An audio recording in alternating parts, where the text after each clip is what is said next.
নমস্কার বন্ধুরা, এমএস ইউনিভার্সে তোমাদের সকলকে স্বাগত জানিয়ে আজকের ভিডিও শুরু করছি। আজ রাতের জন্য দই চিংড়ি বানালাম। প্রথমেই একটি বাটিতে চিংড়ি মাছ নিয়ে নিয়েছি। এবার এর মধ্যে দেব পরিমাণ মতো লবণ, হলুদ গুঁড়ো, লঙ্কার গুঁড়ো, জিরে গুঁড়ো। এরপর দেব কিছু বাটা মশলা, এই যেমন পেঁয়াজ বাটা, আদা বাটা, রসুন বাটা আর টমেটো বাটা, আর দেব পরিমাণ মতো সর্ষের তেল। এবার মশলার সাথে চিংড়িগুলো হালকা হাতে মাখিয়ে নিচ্ছি। আগে থেকে ফেটিয়ে রাখা টক দই দিলাম। মশলা মাখানো চিংড়ির সাথে টক দই ভালো করে মিশিয়ে নিতে হবে।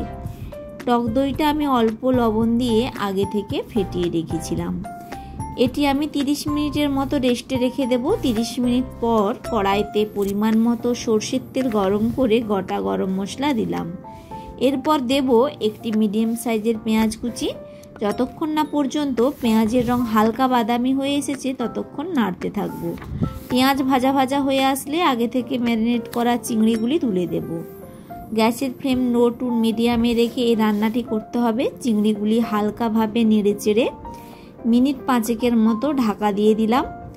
মিনিট 5 পর ঢাকনা খুলে দেখলাম ওপর থেকে তেল ছেড়ে দিয়েছে।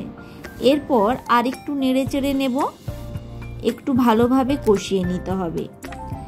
আর এর সাথে দেব বাটি ধোয়া জল। এরপর সব কিছু আমি মিনিট 10 মতো ফুটিয়ে নেব। তাহলেই কিন্তু গরম ভাতে দই চিংড়ি পরিবেশনের জন্য একদম পারফেক্ট। আর তোমাদের এই রেসিপিটি কেমন লাগলো আমাকে অবশ্যই কমেন্টে জানিও। এই রেসিপি একবার বাড়িতে বানিয়ে দেখতে পারো, আশা করি ভালো লাগবে। আর পুরো ভিডিওটি স্কিপ না করে দেখার জন্য তোমাদেরকে অসংখ্য ধন্যবাদ।